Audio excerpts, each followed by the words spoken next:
नमस्कार दोस्तों, 2022 के लिए आपकी जो टीचिंग की वैकेंसीज है वो आ चुकी हैं और तीनों स्तर पर ये जो भर्ती की प्रक्रिया है अपनाई जा रही है। चाहे आपका प्राइमरी लेवल हो, टीजीटी का स्तर हो या पीजीटी का, यानी कि तीनों प्रकार के पदों के लिए ये वैकेंसीज हैं। अब ये जो वैकेंसीज हैं ये हैं किस चीज़ के लिए और कैसे आपको अप्लाई करना है, क्या आपकी एज होनी चाहिए, क्या सिलेबस है इसका और कैसे इसका सिलेक्शन आपका होता है। तो पूरी की पूरी नॉलेज जो है बेहतर तरीके से देने का हम इस वीडियो के माध्यम से प्रयास करेंगे। यदि कोई त्रुटि हमारे द्वारा होती है तो आप जो है कमेंट्स में बताइएगा। यहाँ पर सबसे पहले बात करते हैं तो ये जो वैकेंसीज हैं ये हैं एपीएस के अंदर। एपीएस का मतलब होता है आपका आर्मी पब्लिक स्कूल। तो आर्मी पब्लिक स्कूल में ये जो आपकी वैकेंसीज हैं ये निकाली गई हैं। ये आमतौर पर निकलती रहती हैं प्रत्येक वर्ष, लेकिन पिछले कई वर्षों से कोविड सिचुएशन होने के कारण ये जो वैकेंसीज हैं ये नहीं निकाली गई थी। आखिरकार इनका नोटिफिकेशन आया तो मुख्य डेट क्या क्या क्या है वो आप थोड़ा देर यहाँ पर ध्यान देंगे। तो ऑनलाइन जो आपका जो फॉर्म है वो फिल किया जाएगा, देखिएगा जनवरी 7 से और आपका 28 जनवरी 2022 तक। तो इसको आप जो है फिल कर सकते हैं आज की तिथि से ही 7 जनवरी से 28 जनवरी तक ये आपका फॉर्म भरा जाएगा। दूसरी चीज़ ये है कि इसका जो फॉर्म भरा जाएगा उसके बाद आपका जो एडमिट कार्ड है उसके लिए भी उन लोगों ने डेट दे दी है। तो एडमिट कार्ड जो है आपका 10 फरवरी को जारी किया जाएगा। 10 फरवरी 2022 को एडमिट कार्ड आ जाएगा। अब एग्जाम के लिए भी डेट दे दी गई है।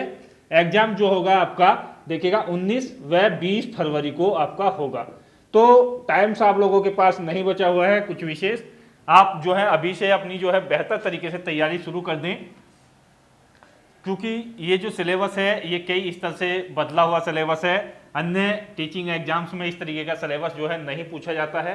तो सिलेबस के बारे में मैं आपको डिटेल से बताऊंगा और कैसे आपको जो है इसकी तैयारी करनी है, कौन से टॉपिक्स आपको पढ़ना है, बेहतर ढंग से आपको बताया जाएगा। तो यहाँ पर सबसे पहले मैंने आपको बता दिया है कि डेट आपकी ये है।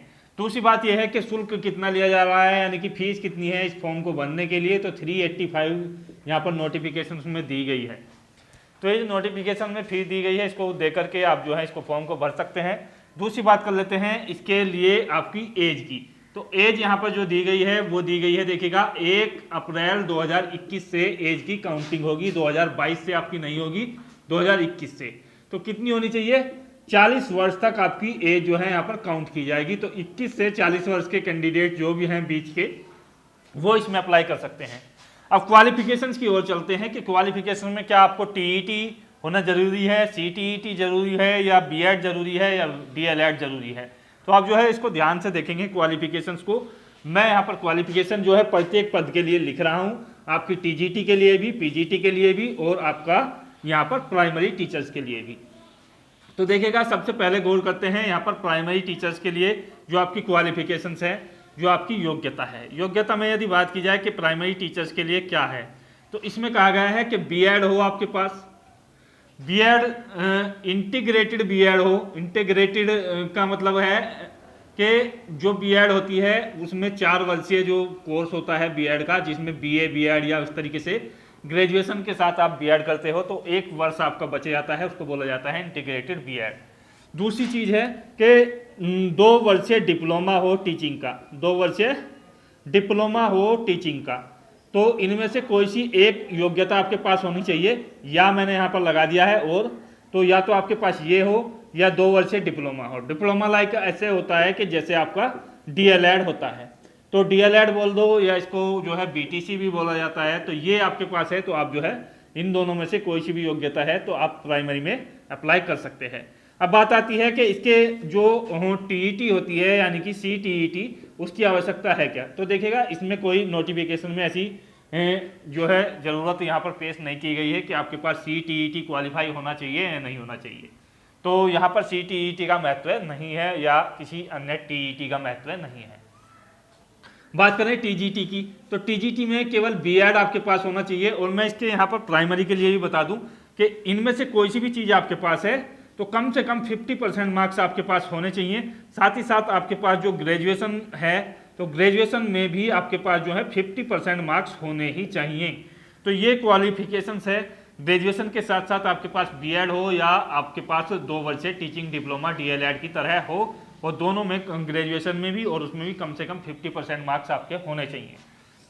इसमें आपकी टीजीटी की बात की जाए तो टीजीटी में आपके पास बीएड हो 50% मार्क्स के साथ ही साथ आपके पास ग्रेजुएशन का भी होना चाहिए और उसमें भी आपकी जो मार्किंग है वो 50% हो, तो आप जो है टीजीटी के लिए अप्लाई कर सकते हैं। बात करें वहीं पीजीटी की, तो पीजीटी में देखिएगा आपके पास जो मांगी गई है वो मास्टर डिग्री मांगी गई है। मास्टर डिग्री से आप समझ सकते हैं कि पीजी आपके पास हो कम से कम 50% मार्क्स के साथ ही साथ आपके पास जो दूसरी योग्यता है वो बीएड हो कम से कम 50% मार्क्स के साथ।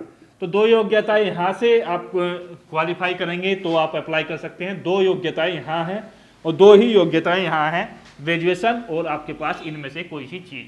तो कुल मिलाकर के यहाँ की योग्यता आपकी स्पष्ट हो जाती है और अन्य कैटेगरी की जो रिजर्वेशन कैटेगरी है उनको जो है यहाँ पर आरक्षण का भी प्रावधान है। बात करें कि जैसे कि मैंने आपको बता दिया है आयु में 40 वर्ष तक अप्लाई कर सकते हैं, तो काफ़ी अच्छा मौका है आप लोगों के लिए। अब ये जो वैकेंसीज हैं आप सोच रहे होंगे कि प्रियॉरिटी, टीजीटी या पीजीटी किन किन पदों पर कितनी कितनी वैकेंसी है, तो देखिएगा नोटिफिकेशन में भी ये स्पष्ट नहीं किया गया है कि प्राइमरी टीचर्स कितने चाहिए, टीजीटी कितने चाहिए, पीजीटी कितने चाहिए। तो ये एक आइडिया है जो आर्मी पब्लिक स्कूल की ओर से पेश किया गया है कि इतने पदों पर वैकेंसी की जाएंगी। 132 जो हैं स्कूल हैं आर्मी के, तो एपीएस के जो स्कूल हैं वो 132 हैं देश के अंदर, वो जगह जगह का नाम दिया गया है और इसके जो सेंटर हैं वो पूरे के पूरे इंडिया के अंदर रखे गए हैं। तो आप जो है कहीं के भी कैंडिडेट्स हो, कहीं से भी हो देश में, आप इसमें अप्लाई कर सकते हैं। 132 आर्मी के स्कूलों में जैसे ही वैकेंसीज होंगी तो आपको जो है वहीं पर अपने आसपास के लिए आपको जो है नियुक्त कर दिया जाएगा। अब इसकी जो सिलेबस है और सिलेक्शन प्रक्रिया है उसको थोड़ा सा ध्यान देते हैं। तो पहले मैं आपको बता दूं कि इसके लिए जो सिलेक्शन प्रक्रिया है तीनों पार्ट के लिए, चाहे आप टीजीटी हो, पीजीटी हो या आप जो हैं यहाँ पर प्राइमरी टीचर्स के लिए अप्लाई करते हो, तो इसमें आपको जो है 3 सेक्शन से गुजरना पड़ेगा। स्टेज 1 है आपका यहाँ पर रिटन एग्जाम्स बोल दो या स्क्रीनिंग टेस्ट बोल दो। तो ये आपका जैसे कि मैंने आपको बता दिया कि 19 व 20 फरवरी को आपका होगा, तो ये आपका होगा। दूसरी जो स्टेज है वो है देखिएगा यहाँ पर इंटरव्यू की। तो इंटरव्यू में मार्किंग होगी, किस तरीके से होगा, तो देखिएगा इंटरव्यू जो है यहाँ पर रखा गया है क्वालिफाई, इसके लिए कोई मार्क्स विशेष की आवश्यकता नहीं है।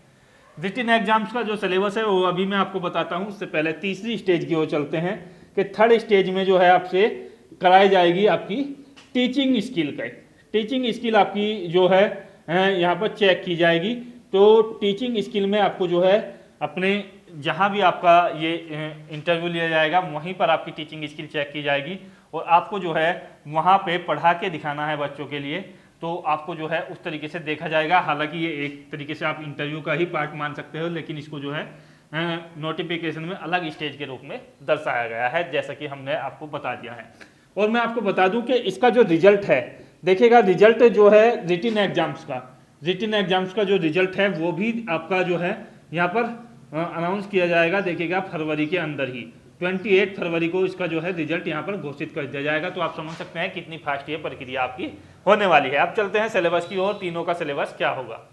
यहाँ पर जो आपका सिलेबस है उसमें पार्ट 1 में सभी के लिए अनिवार्य पार्ट है और एक ही जैसा होगा, चाहे आप किसी भी स्तर की भर्ती के लिए अप्लाई करते हो। 1 घंटा 30 मिनट का इसमें टाइम दिया जाएगा। 80 क्वेश्चन आपसे पूछे जाएंगे। सेक्शन ए बेसिक जीके आपसे 35% जो है पेपर का हिस्सा पूछा जाएगा, यानी कि 28 क्वेश्चन। सेक्शन बी में आपसे करंट अफेयर्स पूछी जाएगी, यानी कि 35% आपका पेपर फर्स्ट का और 28 क्वेश्चन आपसे पूछे जाएंगे। सेक्शन सी में प्रोफेशनल नॉलेज के क्वेश्चन आपसे होंगे और 30% हिस्सा रखा गया है, अर्थात 24 क्वेश्चन आपसे पूछे जाएंगे। टोटल जो क्वेश्चन हो जाएंगे ये 80 क्वेश्चन आपसे पूछे जाएंगे पार्ट 1 के अंदर। अब मैं इसमें आपको बता दूं कि 1/4 की जो है नेगेटिव मार्किंग भी इसमें अप्लाई रहेगी। और ये जो एग्जाम्स है आपका, ये आपका जो पार्ट 2 में पूछा जाएगा उसमें 120 क्वेश्चन पूछे जाएंगे 2 घंटे के अंदर, यानी कि 120 मिनट के अंदर। और सब्जेक्टिव नॉलेज से आपके क्वेश्चन होंगे, जो भी आपका टीजीटी या पीजीटी का जो भी आप सब्जेक्ट से अप्लाई करोगे उसी के क्वेश्चन पूछे जाएंगे। और ये जो स्तर है आपका, इसमें भी आपको इस तरीके से ही डिवाइड किया गया है। तो 35% हिस्सा किसी पार्ट से, 30% हिस्सा किसी पार्ट से, 25% हिस्सा किसी पार्ट से। ज़्यादातर जो हिस्सा है वो कक्षा 6 से आपका 10वीं तक का हिस्सा होगा। उसके बाद जो है 10वीं के आगे का 12वीं तक का हिस्सा होगा। ग्रेजुएशन का हिस्सा होगा। इस तरीके से आपसे जो है सब्जेक्टिव क्वेश्चन पूछे जाएंगे, तो आप नोटिफिकेशन के द्वारा असली जानकारी और ज़्यादा प्राप्त कर सकते हैं। वीडियो के डिस्क्रिप्शन बॉक्स में नोटिफिकेशन मिल जाएगा। जय हिंद, धन्यवाद, जय भारत।